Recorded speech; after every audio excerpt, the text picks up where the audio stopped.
सबका आवाज चैनल चलाए हैं। इन्होंने जैसा कि आप जानते हैं कि बौद्ध गया के अंदर पिछले 2.5 महीने से संघर्ष चल रहा है और वहां पर धरना प्रदर्शन चल रहा है महाबोधि विहार को लेके। वहां से लगातार रिपोर्टिंग कर रहे हैं क्योंकि पिछले महीने हम लोग गए थे वहां 16, 17 और 18 मार्च को हम लोग वहीं पर थे और इनके साथ में थे और थाने में भी जाना पड़ा इनको बैठा के रखा 10 घंटे, लेकिन ये निर्भीक पत्रकार है। तो ऐसे भाई का स्वागत होना चाहिए। भाई जेपी सिंह, आप इनका स्वागत करिए।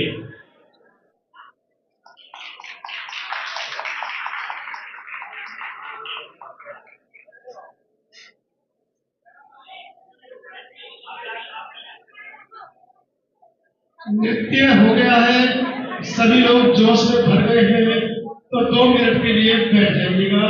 मैं आपसे ये नहीं कहूंगा मुझे सुनिए, जैसे वक्ताओं की आदत है कि भाई मुझे तो सुन लो। बाबा साहब की अंतिम इच्छा, बाबा साहब की अंतिम इच्छा, बाबा साहब की अंतिम इच्छा, बाबा साहब की अंतिम इच्छा।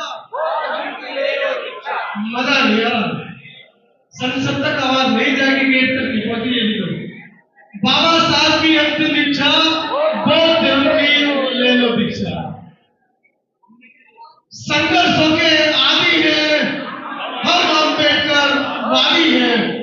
जब भी समता बुद्ध विहार पश्चिम बिहार में मैं आता हूँ, ये लाइनें ऐसे है जी दिमाग में भर जाती है और मुझे नोएडा का वो पहला मंच याद आता है जब आदरणीय शांति स्वरूप जी ने ये लाइनें नोएडा के बौद्ध महोत्सव में पहली बार दोहराई थी और उनकी आवाज में जो जादू था वो आज तक दिमाग से निकला नहीं है। संघर्षों के आदि हैं, हम अम्बेडकरवादी हैं। अब आते हैं सीधा सीधा बाबा साहब की अंतिम इच्छा, बौद्ध धर्म की ले लो दीक्षा। 2 मिनट में अपनी बात को मैं खत्म कर दूंगा। 55 दिन की बोध गया की रिपोर्टिंग आपने सुबह दोपहर शाम सबका आवाज टीवी पर देखी है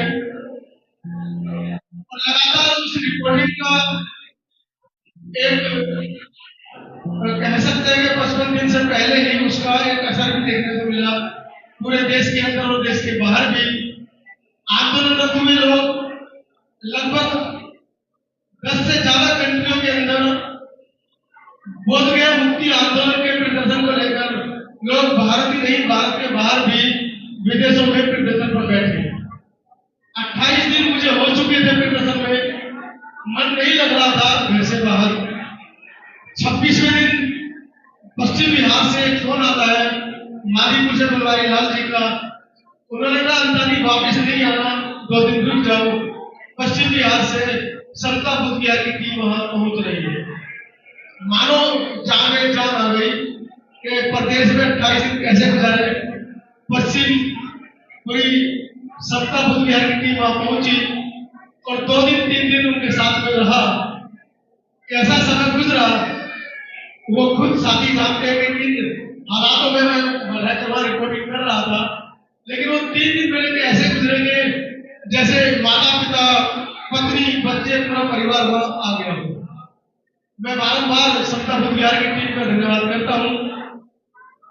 जब समता आवाज टीवी की स्थापना हुई थी तो उस समय समता बुद्ध विहार के साथ में या कहो कि मैं गाजियाबाद से आता हूँ तो दूर पड़ता था, इतना ज्यादा मैं प्रचार प्रसार में नहीं समता बुद्ध विहार में दिखा पाया।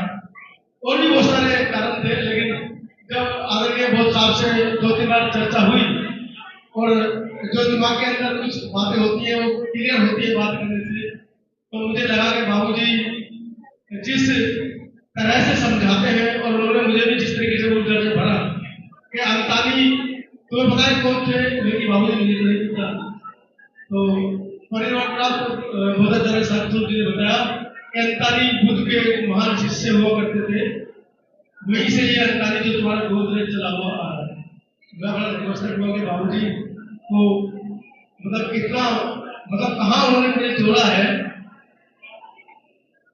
एक अपील छोटी सी, जो बोध गया में आज 67 दिनों से हमारे बौद्ध भिक्षु और उपासक 150 से ज्यादा की संख्या में बैठे हैं और लोग रोज, क्योंकि समता बुद्धियाल की टीम वहां पर देखकर आ रही है, बसे भर भर कर लोग वहां पर जा रहे हैं, अपना प्रचार प्रसार वहां कर रहे हैं। तो उनका एक मैसेज है, 12 मई इस बार की बुद्ध पूर्णिमा आप लोग जहां जहां अपने क्षेत्रों में मनाते हैं वहां पर ना मनाकर इस बार बुद्ध पूर्णिमा बोध गया करो।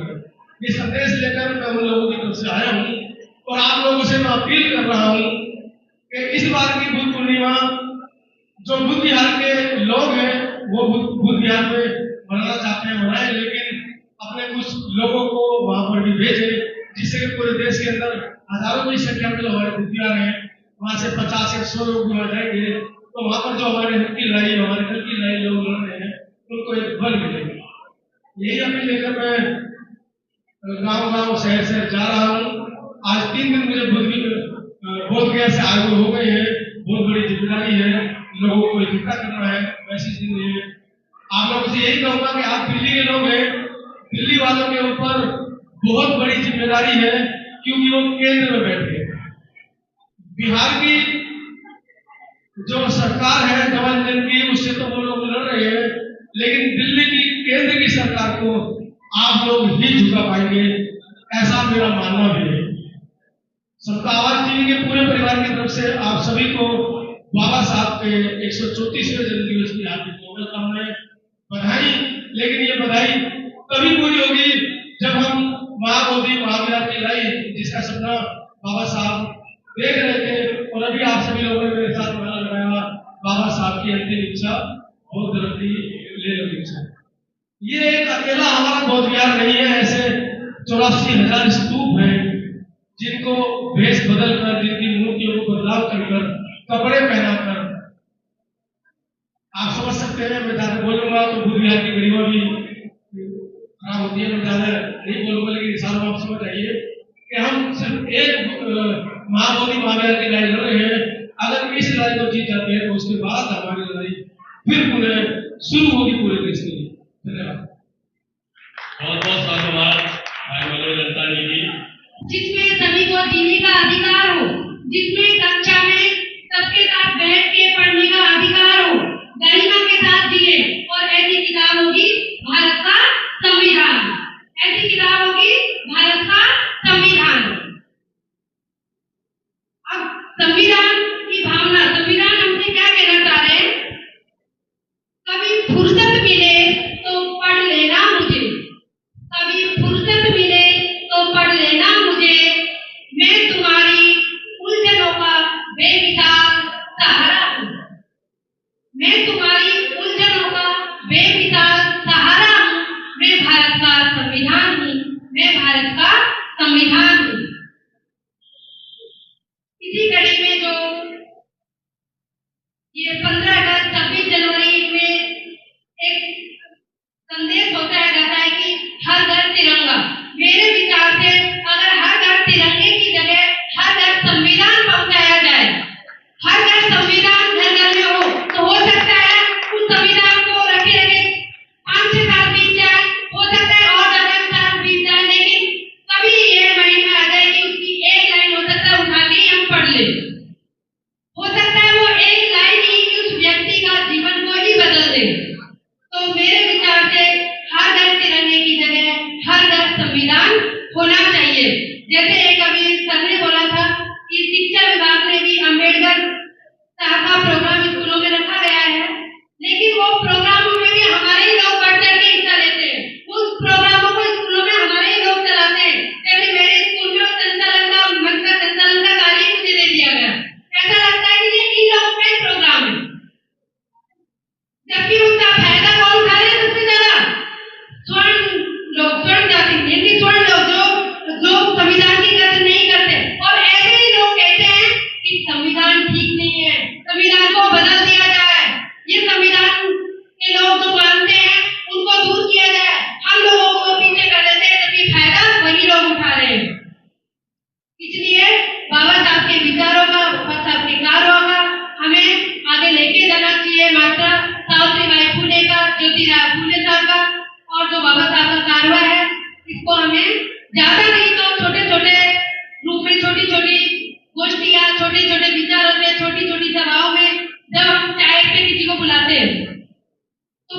गपशप करते हैं उससे अच्छा है कि हमें कोई भी एक छोटा सा टॉपिक लें और उस पर चर्चा करें। इसी वाणी के साथ, इसी बातों के साथ मैं अपनी वाणी को विराम देना चाहती हूँ। जय भीम, नमो बुद्धाय, जय भारत।